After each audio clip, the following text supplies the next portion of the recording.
bacolod.com.ph. Ang inyo tagbalita, Aksyon and Defensor. Kagaron para sa aton mga nagapanguna nga balita o kundeta. Para sa aton headliners, una sa balita lokal. SAP beneficiary patay samtang nagapila sa pagkuha sang ayuda. COVID-19 testing laboratory sa syudad sang Silay, target nga mabuksan sa masunod nga semana. Sa mga nagapanguna nga balita, National Humane Working Conditions, mensahe ni Presidente Duterte sa mga employers subong nga Labor Day. Malacanang ginklaro, religious kag work-related mass gatherings nagapabilin nga ginadumilian sa idalom sang General Community Quarantine. Kag sa aton balita, international US President Trump ginpahayag nga mayara sang ebidensya nga magpamatuod nga halin ang COVID-19 sa isa ka laboratorio sa Wuhan City. Kag sa aton balita, sports, NBA executives kag player agents nanawagan sa league nga kanselahon ang 2019 to 2020 season bangod sa COVID-19 outbreak. Kag sa aton balita, entertainment, Colleen Garcia, 5 ka bulan na nga nagabusong sa first baby nila ni Billy Crawford. Una sa balita, una sa aksyon. Action Radio Philippine Standard Time, alas 6:06. Detalye sa ngaton mga nagapanguna nga balita lokal pagkatapos lamang sa mga ini. Para labanan ang banta ng COVID-19 sa ating bansa, mahalaga ang kooperasyon ng bawat isa. Ang pananatili sa loob ng bahay ay isa sa pinakasimple pero pinaka-epektibong paraan para hindi kumalat ang virus. Kunwari, ikaw ang tuldok na ito. Malusog ka at malakas. Lumabas ka ng bahay. Ang hindi mo alam, may nakasalamuha ka ng may COVID-19. Tandaan, mahirap malaman kung sino ang may virus, pero madali itong maipasa sa iba. Pwedeng naipasa na pala niya ang virus sa iyo nung umubo siya, o bumahin. O baka naman ay nahawa na dahil humawa kayo sa parehong bagay na kontaminado. Ngayon ay mayroon ka na ring COVID-19. Isa ka ng carrier na makakahawa sa iba. Dahil maaaring ilang araw pa bago lumitaw ang sintomas na ubo, sipon, hirap sa paghinga at lagnat. Pwede ring wala kang nararamdamang sintomas, ngunit nakakahawa ka pa rin. Pag-uwi mo sa bahay, maaari mong mahawahan ang iyong pamilya. Kasama na rito ang lolo at lola mo o ang mga magulang mo na may edad. Sila ang may pinakamahina na depensa laban sa virus. Ang mga may sakit sa puso, diabetes, high blood, at iba pang pre-existing conditions, at mga buntis, mahina ang panlaban sa COVID-19. Kapag na-infect ang taong mahina ang immune system, posibleng magkaroon siya ng malalang karamdaman at kailanganing dalhin sa ospital. Sa patuloy na paglabas ng bahay at pagpunta sa pampublikong lugar, tinatayang maaari kang makahawa ng 3 pang tao at sila makakahawa ng mas marami pang iba. 20% ng mga nahawa ay maaaring maospital at dadami ng dadami ito habang mas kumakalat pa ang virus. Bukod sa dumaraming COVID-19 patients, marami pang ibang may sakit ang nasa mga pagamutan. Ang mga pasyenteng malubhang-malubha na ang karamdaman, hindi na maaasikaso. Wala ring lugar para sa mga pasyenteng may ibang karamdaman. Kaya nating iwasan ang patuloy na pagkalat ng COVID-19 kung iisipin natin ang kapakanan ng iba. Kailangan nating isipin at kumilos na parang bitbit na natin ang virus para hindi ito kumalat pa sa iba. Sundin ang social distancing. At hanggat maaari, manatili sa loob ng bahay. Kung talagang kinakailangang lumabas, panatilihin ang 1 metrong layo sa ibang tao. Maging malinis din sa katawan at sa kapaligiran. Parating maghugas ng kamay gamit ang sabon at tubig. At i-disinfect ang mga bagay na madalas hinahawakan. Ang mahalaga, mapabagal natin ang pagkalat ng COVID-19 para mas kakaunti ang mga kailangang magpa-ospital at mabawasan ang mga Pilipinong magkakasakit. Magiging epektibo lamang ito kung mananatili tayo sa bahay. Sundin ang social distancing. Isang maliit na sakripisyo para sa buhay ng kapwa nating Pilipino. Tulong-tulong tayo. Let's beat COVID-19. Pito ka mga importante nga mapamagi agud mapungga ng paglaptas ang Coronavirus Disease 2019 o kung COVID-19 sunod sa World Health Organization o kung WHO. Una sa balita, una sa aksyon. Action Radyo Philippine Standard Time, alas 6, Jess, kagkaroon sa detalye sa ngaton, mga nagapanguna nga balita, lokal.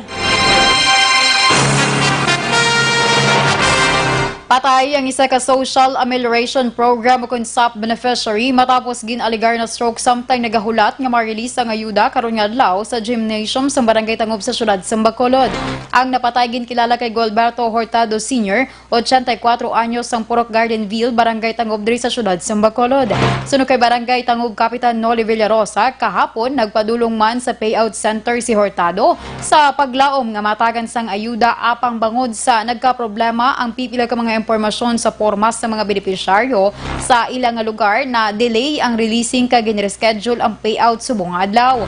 Pasado las 7 lang kay nasang aga nagpadulong na sa payout center si Hurtado kag nagkapungko na sa plastic chair nga ginapartinisera sa barangay sa mga kaangay niya nga senior citizen. Takna alas 10 ang aga nakibot na lamang ang iban pa nga mga benepisyaryo man nga hinali na lamang ini nag-uy-uy kag hiningagaw nga madala sa South Bacolod General Hospital. Dugang pa ni Villarosa, dead on arrival si Hurtado. Tabtan pa sang aksyon Radyo Bacolod nga ginaistorya ni Villarosa ang bata sang napatay kag ginapangakuan sang bulig. Palayag pa ni Villarosa, ginpahayag man sa mga kabataan sang napatay nga ginapunggan nila ini nga maglakat apang nagapamilid kid kag mahimo excited man nga makabaton sang ayuda.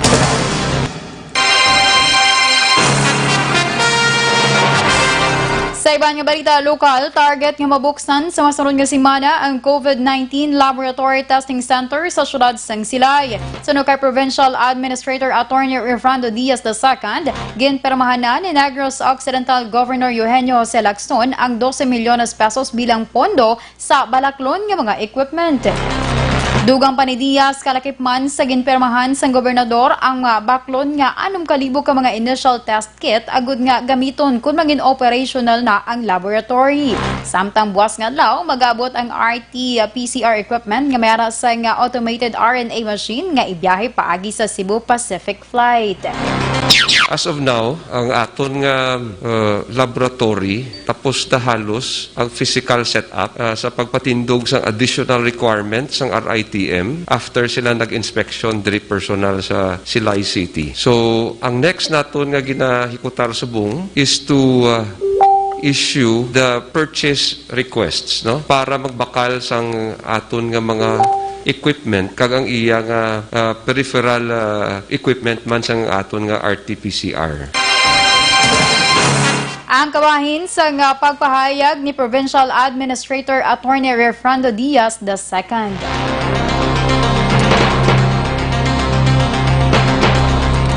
Natala na nga sa iluhon sa hotel ang 26 ka mga seafarer nga naka-quarantine sa COVID-19 Provincial Healing Center sa Banwa sang Ibi, Magalona. Sunod kay Negros Occidental Governor Eugenio Jose Lacson, 27 ka mga seafarer ang yara sa healing center apang 26 lamang ang pagasailuhon matapos nga nangin reactive sa ginpatigayon nga rapid antibody test sa Provincial Health Office ang isa sa mga ini. Dugang pa ni Lacson, iya nagintugyan sa Overseas Workers Welfare Administration na OWA ang pagpangita sang hotel nga sailuhan sa mga seafarer. Ginapaabot nga subong nga weekend pati gayunon ang pagsaylo sa mga seafarer sa hotel nga ginkontrata sang OWA. Sa ibang pang balita lokal, ginpanugyan naman ni Negros Occidental Governor Eugenio Jose Lacson kay La Castillana Mayor Rumayla Manggilimutan nga mag-apilar sa National Interagency Task Force sa plano nga pagpadayon sa Enhanced Community Quarantine Implementation sa Banwa. Suno kay Lacson, hindi maka-amend ang probinsya sa executive order nga nagapatuman sang General Community Quarantine. Dugang pa ni Lacson nga pareho sa syudad sa Bacolod, kinahanglan nga ang Banwa mismo ang magapalambot sang pangabay nga palawigon ang ECQ sa La Castillana. Just like Bacolod, I think the Governor Rumayla will have to address it to the Interagency Task Force and seek their approval. The provincial government cannot amend the quarantine status of the province.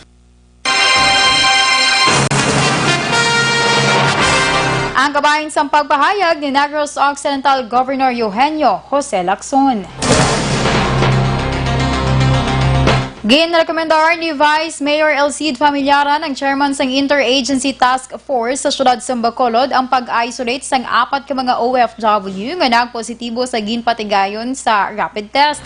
Suno kay Familiaran, iya nagginpakigangutan si Dr. Grace Tan sang CHO nga uman ang nagkuha sang swab sample sa tanan nga mga OFW para naman sa reverse transcript polymerase chain reaction kun RT-PCR test sa Iloilo.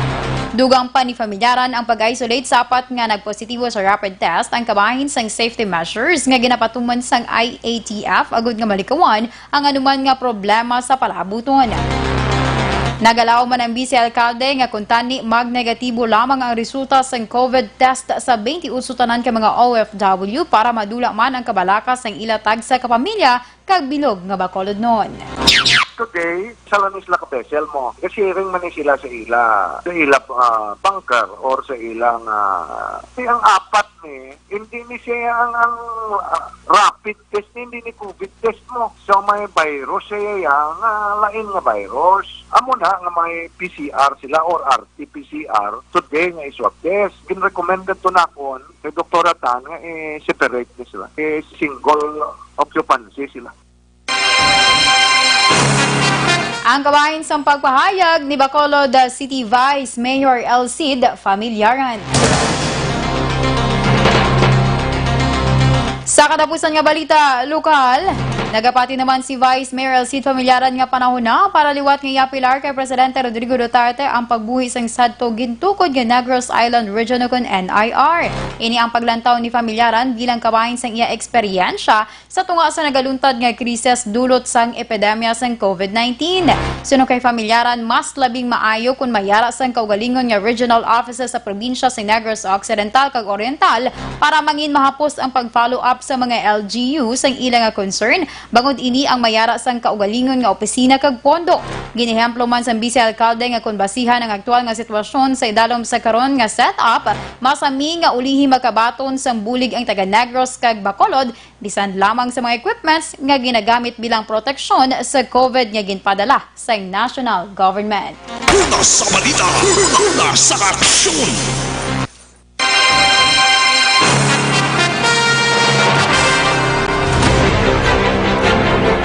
Action Radio Philippine Standard Time, alas 6:17. Para na isa itong mga ka-aksyon, kay balubra ka mo pinaka-importante nga halungan ginato ng ato ni Kayong Lawas. Agud man nga walikawan ng mga sakit, dapat epektibo nga food supplement ang aton kinahanglan. Ginarekomendar ko gid sa inyo, Santon Plus Gold, mas ginpanami, kag mas ginpa-epektibo, magud mayara ini sang extracted nga mangosteen, balunggay, amargoso, garlic kag spirulina. Ang Santon Plus Gold epektibo nga makabulig sa diabetes, mahigko dira nga dugo, hypertension, inflammation, bukol kag iban pa. Ang Santon Plus Gold mabakal sa mga butika. Detalye sa aton mga nagapanguna nga balita national pagkatapos lamang sa mga ini.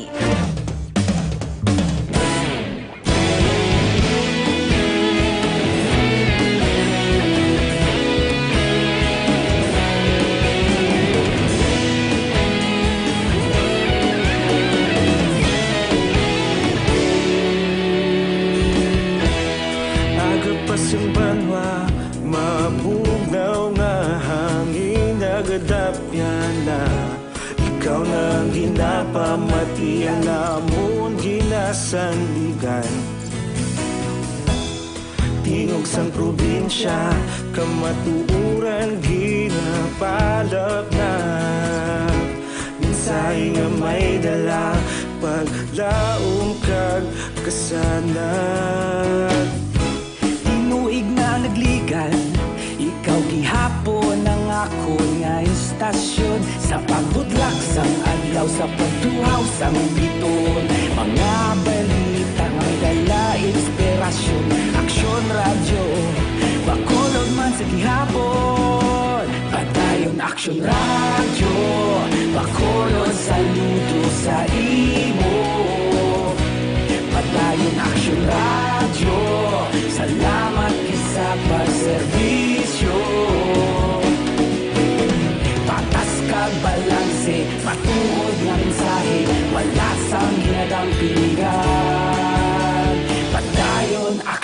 radyo.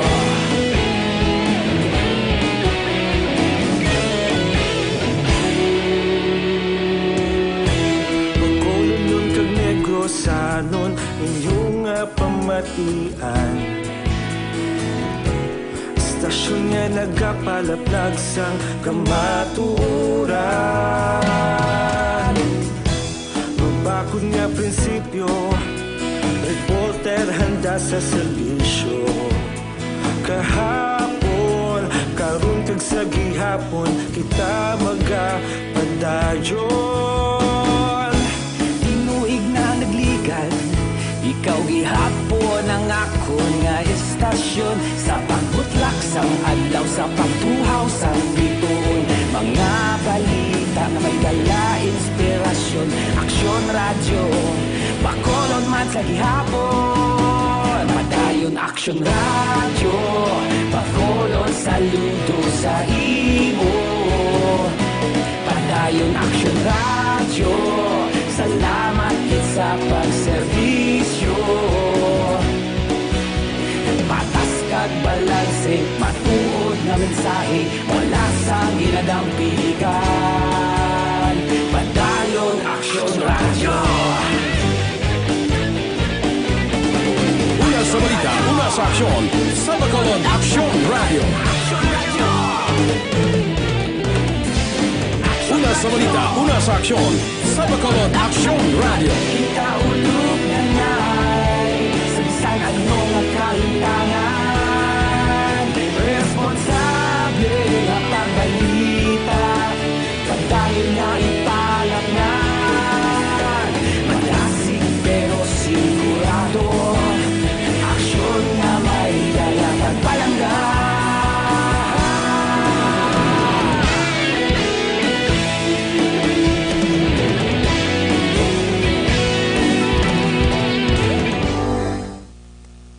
Sa balita, una sa aksyon. Action Radyo Philippines Standard Time, alas 6:22 kagkaroon sa detalye sa ngaton mga nagapanguna nga balita national. Ginpanumdum ni Presidente Rodrigo Duterte ang mga employers nga maghatag sang tawhanon nga kondisyon sa trabaho o kon humane working conditions sa mga empleyado kadungan sa pagsaulog sa karon sang Labor Day. Unang ginpromisa ni Presidente Duterte nga tapuson ang endo. Kagat sunuman sa Presidente, iya ginapanumdum ang tanan nga yara sa business sector sa nga ila shared responsibility sa pagpa-improve sa kabuhi sa mga trabahante pinaagi sa paghatag sang stable nga trabaho, oportunidad kag humane working conditions. Ginpasiguro man sa Presidente nga ang iya administrasyon ang padayon nga magadepensa sa kinamatarong sa mga empleyado. Duha ka tuig ang nakaligad, ginpirmahan ni Presidente Duterte ang executive order nga nagadumili sa illegal contracting kag subcontracting. Sa subong, milyones ka mga empleyado ang apektado sa pagsarurot sa ekonomiya nga napilitan maguntat sang operasyon bangod sa paandam sang COVID-19. Ang gobyerno pinaagi man sa Department of Labor and Employment na naghatag sang cash assistance sa mga empleyado nga nagakinahanglan sang bulig. Sa iban pa nga balita national, ginklaro sa Malacanang nga nagapabilin nga ginadumilian sa idalom sang General Community Quarantine ang pagpatigayon sang religious kag work-related mass gatherings. Sa laging handa public briefing, ginpahayag na Presidential Spokesman Harry Roque nga pila ka opisyal sa mga lugar nga ginpaidalom sa GCQ ang nagreklamo sa rason nga ang social distancing mabudlay nga patuman kung may pasugtan ang religious kag work-related mass gatherings. Magluwas sa mass gatherings, wala man ginapanugutan nga magbukas sa idalom sang GCQ ang mga eskwelahan, kalingawan, fitness, kid industry, kag turismo.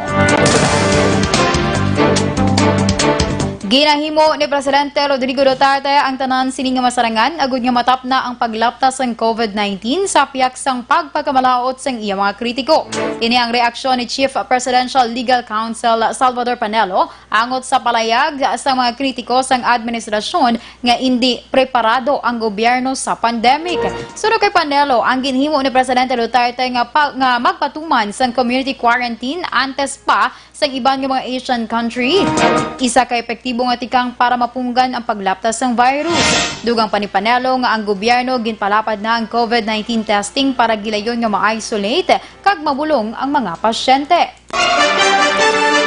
Ang Pilipinas ang mayara sa 19 ka mga laboratorio nga ginsertipikahan agud nga magpatigayon sa COVID-19 testing kag mayara pa sa karon nga ginaproseso para sa accreditation. Ginmando ni Department of Interior and Local Government Secretary Eduardo Año sa mga regional offices ang ahensya nga magtukod sa OFW desk agud nga mag-assist sa panahon sa COVID-19 pandemic.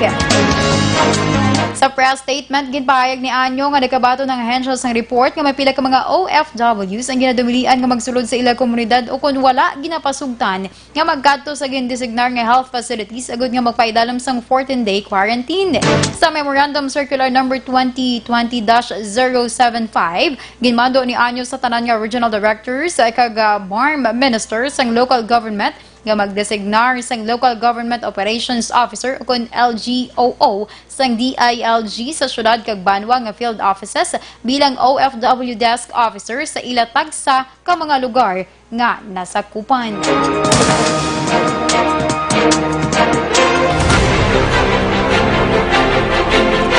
Action Radio Philippine Standard Time, alas 6:26. Ang inyo ginpamatian ang aton kabugusan nga mga detalye man sa aton balita national, kag detalye sa aton balita international, sports kag entertainment pagkatapos lamang sa mga ini.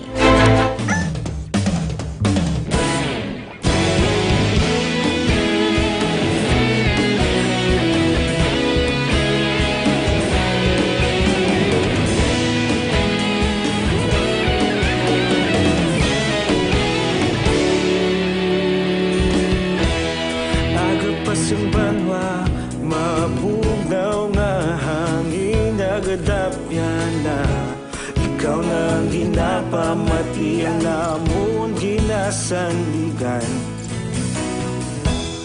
Tinog sang probinsya, kamatuuran ginapalap na minsay nga may dala paglaom kag kasanat.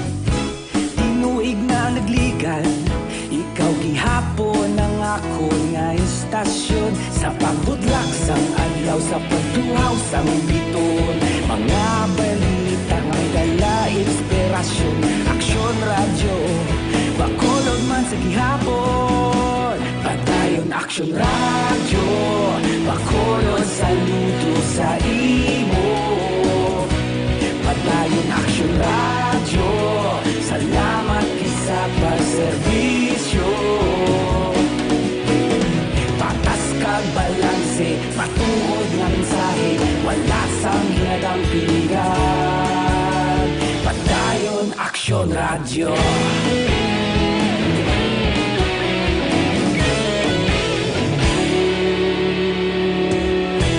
Pagkolon kag negosanon, inyong pamatian.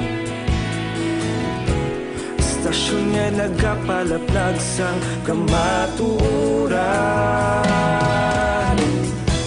Mabakod nga prinsipyo, reporter handa sa serbisyo. Kahapon, karon kag sa gihapon, kita magapadayon. Tinuig na nagligan, ikaw gihapon ang ako nga istasyon. Sa pagbutlak sang adlaw, sa pagtuhaw sang biton, mga balita na may dala inspirasyon. Aksyon radyo, bakolon man sa gihapon. Padayon Aksyon radyo, bakolon saludo sa imo. Padayon Aksyon radyo, salamat kit sa pagserbisyo. Patas kag balanse, matuod na mensahe, wala sang ginadampilikan. Karon sa detalye sa aton balita international, ginpahayag ni US President Donald Trump nga may aras ang ebidensya nga nagapakita nga naghalin sa isa ka laboratorio sa syudad sang Wuhan, China ang virus nga nagdulot sang COVID-19. Kadungan sini nagpaandam si Trump nga magapatuman ini sang bago nga taripa batok sa China. Suno kay Trump, may aras siya sang ebidensya nga magapamatuod nga ang outbreak ang naghalin sa Wuhan Institute of Virology. Gintawag ni Trump nga very powerful ang ila na diskobre nga matuod nga natabo. Ginpahayag ni Trump nga ginaimbestigahan na sa karon sa mga ehensya sa US kung ano ang ginhalinan sang virus kag kung ano ang ginhimo sang China agod nga mapunggan ang paglaptas sini sa iban pa nga mga pungsod. Kag sa atong balita sports, nanawagan ng National Basketball Association executives kag player agents ng league nga kansilahon ang nabilin nga panahon sang 2019-2020 season bangod sa COVID-19 outbreak. Sa report sang CNBC, sa piyak nga madamo na nga mga estado sa US ay naghalog na sa stay-at-home restrictions kag nagamatamat naman bukas ang ekonomiya, apang may pila naman ka issue ang nagwa kasunod sini. Ginpahayag man sa report nga ang mga executive kag agent nga ang team owners ay nagakabalaka angot sa liability issue kag conflict kung padayunon o kung hindi ang subong nga season. Una diri ang NBA kag National Basketball Players Association ang hisog tanay nga i-withhold ang 25% sa ginabayad sa mga player sa masunod nga bulan.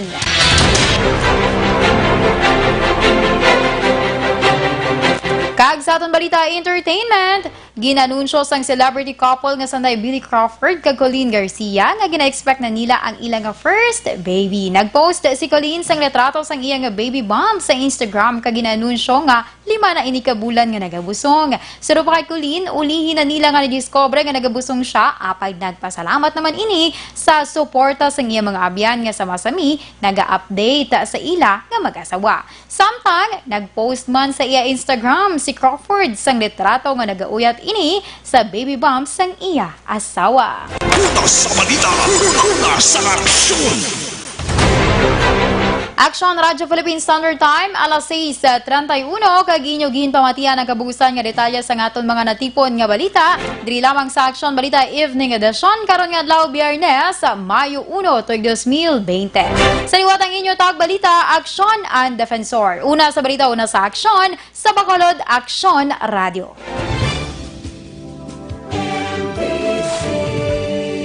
Manila Broadcasting Company. Sa balita, komentaryo, issue, serbisyo publiko. Aksyon Radio. Sa Bacolod, Aksyon Radio. Aksyon Radio.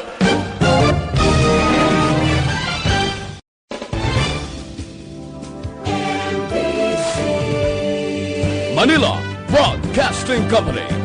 Sa balita, komentaryo, issue, serbisyo publiko. Aksyon Radio. Sa Bacolod, Aksyon Radio. Aksyon